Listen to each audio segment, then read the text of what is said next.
Bonjour à tous, bienvenue dans En meilleure forme. Léa, toujours pour vous accompagner.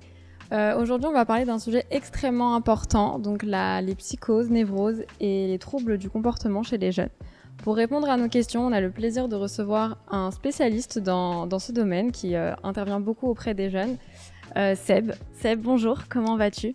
Ça va, bonjour, moi je m'appelle Seb, Sébastien, et effectivement j'ai travaillé dans ce domaine que tu viens d'énumérer. À la base, je suis professeur d'EPS, mais avec une spécialité, activité physique adaptée et santé, où j'ai touché un certain nombre d'activités qui sont au nombre de 4, le psychique, le physique, le chronique et le mental. Et comment tu t'es dit un jour je vais faire ça ? On parle de la psychose. Là, on était vraiment dans la psychose grave, névrose grave, trouble du comportement et de la personnalité. Et en fait, j'avais mis mon CV sur une tribune d'enseignants.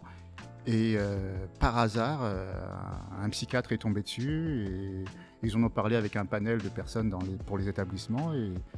Et tu t'es retrouvé. Et ils m'ont proposé alors que je n'avais pas posé de candidature. D'accord, ça c'est... Et je suis arrivé, j'ai dit mais j'ai pas les diplômes pour, etc., etc. Et puis en fait j'ai réalisé aussi que j'avais travaillé dans des domaines sociaux, si on peut dire, où j'étais éducateur de prévention de la délinquance et ça touchait un peu ce format et ce public. Et pour moi-même, je me sentais, pris par cette même mouvance parce que pour ces jeunes qui étaient en prévention de délinquance, c'était tout à fait le même type de personne. C'est le même profil un peu de ce que je peux rencontrer aujourd'hui. Même pas le même profil, c'était moi. Ah, d'accord. Ok. J'ai travaillé dans le quartier où j'ai grandi et j'ai trouvé ça intéressant. Et la première chose qui m'avait surpris, c'est qu'on puisse mettre les problématiques sociales, qu'on fasse un lien avec d'autres problématiques d'handicap. Et en fait, j'ai pu réaliser que le social pouvait aussi être un handicap. D'accord, merci pour cette présentation.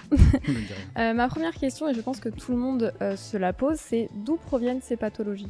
Alors, les pathologies sont larges et elles s'imbriquent parfois.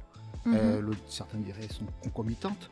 Ce sont des pathologies, en fait, la science n'a pas encore établi vraiment, mais elle y travaille. Et on peut penser qu'il y a 3 types de facteurs, j'imagine. Le facteur social, le facteur environnemental. D'accord. Donc c'est nos environs, c'est tout, etc. Et d'ailleurs, j'allais dire une bêtise parce que sur le social, c'est vraiment l'environnemental. Oui. Et après, il y a le familial. Là, c'est dans la cellule plus réduite. Ah, oui. Donc on est dans une grande cellule réduite. Et puis, on peut penser tout ce côté intrinsèque. Intrinsèque, en fait, c'est pour dire génétique. Ah, oui. Donc c'est 2 choses différentes, le facteur familial et intrinsèque. Donc intrinsèque, c'est nos gènes, et familial, c'est donc notre famille, notre éducation finalement. C'est l'éducation qui pourrait donner ce type de... Et parfois, amener à ce type de pathologie. Les deux s'imbriquent. C'est très intéressant. Très long, oui. Pourquoi, d'où proviennent et pourquoi, c'est un peu la même chose, mais pourquoi ces personnes, elles ont ces pathologies ? Il y a quelque chose dans le cérébral, il y a quelque chose, hormis l'environnement, l'intrinsèque, les gènes. Pourquoi ça arrive ? C'est intéressant, c'est pour pouvoir continuer à vivre, à poursuivre sa vie. En fait, parfois, certaines personnes font comme des ordinateurs. Pour pas chuter, ils préfèrent partitionner, c'est ce que je disais. C'est-à-dire qu'on peut partir sur plusieurs troubles et plusieurs pathologies. Et en fin de compte, le but de chacun, l'objectif, c'est de pouvoir poursuivre sa vie jusqu'à la fin, mais sans souffrir. Mais quand tu dis qu'il y a plusieurs pathologies, c'est-à-dire qu'une personne peut être... Tout à fait. D'ailleurs, ce sont que des mots parce que aujourd'hui, c'est du DSM, formulation américaine, pour parler des pathologies. Il y a une formulation aussi française, et puis il y a d'autres formulations ailleurs. Et puis, il faut savoir que dans les courants psychiatriques, voire psychologiques, il y a des courants qui sont complètement différents. Et selon les courants, on aborde les choses différemment aussi. Donc, les mots ne sont que des noms. Reconnus comme des malades ou pas du tout ? Sur certaines psychoses, une partie malade, une partie pas malade, comment ça fonctionne ? Il faut savoir que la psychose et la névrose ne sont pas les mêmes choses. Déjà, la psychose, c'est un terme simple pour dire la folie. D'accord. Mais la folie, c'est pas souvent la folie comme on l'entend. C'est-à-dire ? Comme j'ai pu te dire, la folie, c'est comment faire pour pouvoir continuer et paraître dans la société. Donc c'est un masque finalement. C'est complètement un masque. D'ailleurs, certaines personnes, on les remarque simplement parce qu'ils n'ont pas l'échange naturel. On appelle ça une bizarrerie. On ne peut pas bien comprendre. Et échange pas naturel, c'est-à-dire comment elles vont être avec soi ou avec moi si je rencontre quelqu'un dans la rue, comment je vais me dire qu'il est atteint d'une certaine psychose? Comme j'ai pu dire, on appelle ça des bizarreries, dans le terme psychologique, psychiatrique même. Mais la bizarrerie, c'est peut-être un regard vitreux, par exemple. D'accord. C'est une absence. C'est une personne qu'on peut dire vide, par exemple. L'expression les yeux sont les fenêtres de l'âme, du coup comment complètement. C'est un peu ça finalement. Voilà. Donc en fait on a l'impression d'avoir personne en face de soi. Et parfois ces gens-là, peut-être, certaines, parce qu'on est tous, je pèse mes mots, il y a une envie de vampiriser l'autre. C'est-à-dire que vampiriser carrément, c'est un mot fort quand même. Ils sont là face à quelqu'un qui fonctionne bien. Eux savent qu'ils fonctionnent pas bien, sauf les psychotiques, pardon. Donc, qui dit psychose dit personne psychotique. C'est quoi la différence d'une névrose qui dit psychotique? C'est quoi C'est deux termes un petit peu compliqués. La psychose, c'est un terme générique, et le psychotique, c'est celui qui souffre de la psychose. D'accord. Voilà. Okay. Alors que les névrotiques, on est tous névrosés. Alors les névrosés, c'est des gens qui fonctionnent, et pour bien fonctionner, ils créent des ritualisations. Ah, c'est des habitudes finalement. Des habitudes. On rester dans une espèce de monotonie, oui, etc. On est tous névrosés, alors. C'est-à-dire que celui qui en vieillissant, il a besoin de ses chaussons quand il se lève le matin, en bas du lit, et si les chaussons n'y sont pas, il craque. Ah, d'accord, donc c'est vraiment... c'est une névrose dure. D'accord. Mais c'est une réalité. Et on est tous névrosés quand on voit certaines personnes qui se lèvent le matin. Ah non, moi je parle pas avant mon café. Oui, c'est vrai. C'est une habitude qu'on a forcément. On est tous névrosés, d'accord. Voilà. On est tous névrosés, heureusement, parce qu'on a tous envie de quelque chose, que tu m'avais dit à un autre moment. Une ligne directrice. Une ligne directrice. Un fil rouge peut-être aussi. Un fil rouge, c'était le mot que je cherchais. Le fil rouge, on a tous besoin d'un fil rouge, le fil d'Ariane. C'est vrai. Non, c'est vrai, tu as raison. Et une question qui me vient comme ça, c'est les parents dans tout ça. Alors le monde est bien fait, qui sont sur un secteur limite. Ouais. Ils sont plus ou moins... En plus, on a parlé de psychose, névrose, troubles du comportement et de la personnalité, mais ce qu'on n'a pas énuméré aussi, c'est ce qu'on appelle les états limites. C'est entre la psychose et la névrose. Voilà. Et souvent, les parents, et ces états limites ne sont pas reconnus comme des personnes malades. C'est-à-dire qu'ils donnent le change, mais parfois ils craquent complètement. D'accord. Et ce n'est pas un cas global, mais on peut rencontrer souvent quand on voit des jeunes qui ont une problématique, les parents ont plus ou moins la même, plus légère. D'accord. C'est vraiment une histoire de gènes et d'éducation finalement. Si même eux, les parents, ont peut-être cette névrose, enfin pas cette névrose, mais cette psychose ou ce trouble. Ce trouble, c'est plutôt un trouble, on va dire ça. D'accord, très bien. Et autre question, l'éducation dans tout ça, enfin l'éducation, je parle au sens large des organismes, comment ça fonctionne? C'est-à-dire que moi, demain matin, imaginons que j'ai un enfant qui a des problèmes, des troubles, vers qui je peux me tourner? Comment ça fonctionne? Alors, déjà, son médecin généraliste, son médecin de famille, comme on disait auparavant, et quand il réalise qu'il y a une problématique, une difficulté et autres, déjà, c'est déjà voir un médecin de famille. Et puis après, quand ça va plus loin, c'est voir un spécialiste. Donc, qui dit spécialiste, dit psychologue, si on n'a pas besoin de prendre de médicaments. Si ça va plus loin, donc besoin de médicaliser, c'est un psychiatre. Ce ne sont pas les mêmes formations. Et après avoir vu un psychiatre, donc un médecin traitant qui a reconnu que le jeune avait des troubles, là il n'est pas encore considéré comme malade. D'ailleurs, ils ne sont jamais considérés comme malades tant qu'ils ne sont pas estampillés par l'État. Ah d'accord, donc c'est l'État qui donne son tampon, tu es malade. Donc en fait, il y a tout un cheminement qui peut prendre du temps. Enfin, ça peut prendre du temps. Exactement. En moyenne, combien de temps ça peut prendre pour être reconnu comme... personne à trouble, si je peux dire. Ça peut être long, parce qu'en fait, tous les parcours sont singuliers. Ce que j'aurais aimé dire, parce que ça peut aller très vite, comme ça peut prendre du temps, selon le milieu familial, le lieu où la personne est traitée, et s'il y a du soin dans le lieu où on habite Paris, c'est beaucoup plus facile. Donc les choses avancent différemment. Mais du moment où un spécialiste a pu reconnaître qu'il y avait une difficulté pour emmener dans une institution, il suffit que ce spécialiste ait pu le reconnaître pour que la famille puisse aller vers les institutions habilitées. D'accord. Et les institutions, elles sont toutes pratiquement basées à Paris, ou il y en a... Parce que tu parlais beaucoup que si on était dans un village du coin, il n'y en a pas plus forcément. À Paris qu'ailleurs. D'accord. Ouais. Elles sont vraiment... Il y en a autre part qu'à Paris? Bien sûr, il y en a dans toute la France, et heureusement. Mais à l'heure d'aujourd'hui, peut-être que ça a changé entre-temps, parce que le milieu du handicap, si je l'ai quitté depuis 2017, maintenant dans ma nouvelle fonction, malheureusement, le handicap est partout, il y avait tendance à absorber. Les petites sociétés, les petites entreprises se faisaient absorber par de plus grosses.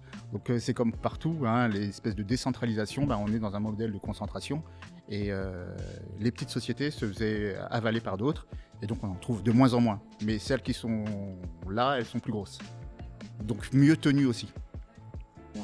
Et en termes d'insertion professionnelle, comment ça fonctionne pour ces personnes? Il y a plusieurs cas de figure. Hein. Là, je vais peut-être te parler du psychique, par exemple.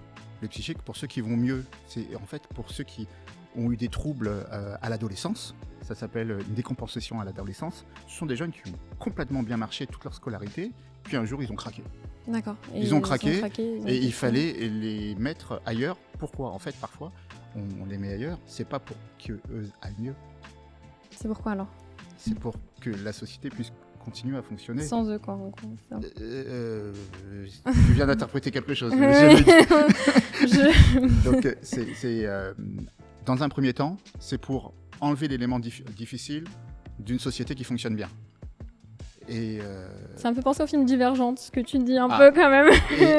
et après, réhabiliter le jeune qui a des difficultés. Comme je dis réhabiliter, moi j'ai travaillé dans ce secteur-là, c'était le secteur sanitaire, activité sanitaire, donc c'était du soin. C'est réhabiliter les jeunes, c'est-à-dire leur donner la possibilité de récupérer des capacités ou des facultés. D'accord. Et après, retour et comment ça fonctionne? Comment ça fonctionne ça? C'est-à-dire, on les forme à quelque chose? Alors, l'endroit où j'ai travaillé, c'était très intéressant parce que j'avais des jeunes qui avaient de vraies difficultés, mais qui étaient beaucoup plus matures que nos jeunes actuels. C'est-à-dire qu'ils allaient beaucoup dans les musées. Comme sur Paris, il y a quand même énormément de musées. Voilà. Oui. Et donc en fait, on avait tout ciblé sur l'éducation, sur la socialisation.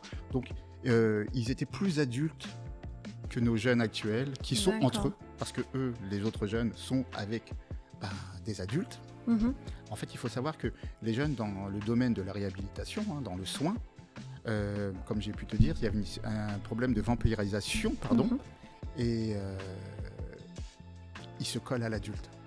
Donc en fait, ils veulent ressembler à l'adulte. C'est du mimétisme. On avait parlé, c'est du miroir, c'est du mimétisme. D'accord, du coup, ils reproduisent un peu le schéma de l'adulte avec qui il est finalement. Ils donnent le change. D'accord. Mais en fait, parfois, ils ne croient même pas à ce qu'ils disent, mais ils savent qu'il faut le faire pour ressembler. Et donc, c'est intéressant parce qu'en fait, ça me fait penser un peu au film Le Joker, par exemple. Oui. À un moment donné, il rigole, il est là, etc. Mais il sait que pour continuer, il faut qu'il puisse être pareil que l'autre. Oui, c'est vrai, pour avancer dans la société dans laquelle il est. Parce que ça veut dire quoi? Sinon, c'est marginalisation. C'est ça. Et quand on est marginalisé, c'est-à-dire qu'on est 100 personnes. Si on est 100 personnes, on ne réussit pas. Et en fait, c'est un échec dans sa propre vie. Et en fait, cette maladie, parfois, permet de ne pas être en échec. Voilà, c'est ce que je cherchais, c'est de ne pas être en échec. Parce que c'est un schéma dans qu'on a qui permet qu'on ne soit pas en échec. Mais l'échec de rien du tout, en fait. Donc... C'est ça, c'est-à-dire qu'en fait, certains jeunes ne sont pas conscients qu'ils ont cette difficulté. Pour les plus difficiles, la psychose, pour la psychose grave, ils ne sont pas conscients qu'ils ne vont pas bien. D'accord. Et pour ceux qui des troubles, ils sont conscients par contre. Pour ceux qui sont toujours dans le soin, oui. Et qui ont eu des compensations à l'adolescence, eux, ils sont conscients qu'ils vont pas bien, mais ils n'arrivent pas à aller jusqu'à la dépression.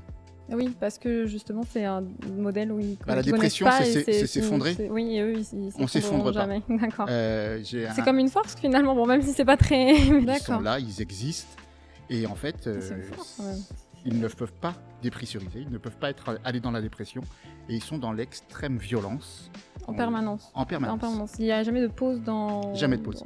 D'accord. Ah oui, c'est fort quand même. D'où les antidépresseurs. Ça fonctionnera jamais sur... Les anxiolytiques. Et ça fonctionne justement sur eux, ces genres de médicaments? Les antidépresseurs? Pas sur tous. Pas sur tous. Je connaissais un jeune qui prenait une dose de cheval. Et ça faisait rien du tout? Que dalle. Mais ça, est-ce que vraiment ça fonctionne? Enfin, est-ce que c'est pas plutôt pour non, leur faire pas des poudres des légumes, comme on va dire, poudre de perlimpinpin. Ouais. Ça fonctionne, et encore, j'allais te dire que parfois ça fonctionne autant pour eux que pour nous. En fait, tout le monde est bien, parce qu'en fait, ça rend légumes, mais pas toujours. Pour certains, c'est nécessaire qu'ils soient légumes parce qu'ils pourraient être un danger pour la société. Et c'est le temps du traitement. Pour terminer ce sujet, j'ai une question qui me vient un peu à l'idée, parce que tu parlais du Joker, justement. Ouais. Et est-ce que, justement, les personnes que tu côtoies peuvent devenir, justement, ce genre de serial killer qu'on voit, le Joker? Est-ce que c'est possible? Avant que le Joker, on connaisse son histoire à travers le film qu'on verra plus tard, de base, on le connaît comme un serial un peu killer, le Joker, avec Batman, etc. Alors, donc, est-ce que c'est possible que ces jeunes deviennent comme lui? C'est tout à fait possible, si je puis dire. En fait, ça peut faire peur à entendre, mais s'il n'y a pas de soin, mais heureusement, il y a un soin. C'est possible. D'accord. Merci beaucoup. On se reverra pour une émission spéciale J'aimerais faire une émission avec toi spéciale Joker, parce que je pense que ça va être très intéressant. D'accord, je te remercie beaucoup. À très bientôt. À bientôt. Merci à vous de nous avoir écoutés. On se retrouve bientôt pour une nouvelle émission. À très vite et ciao.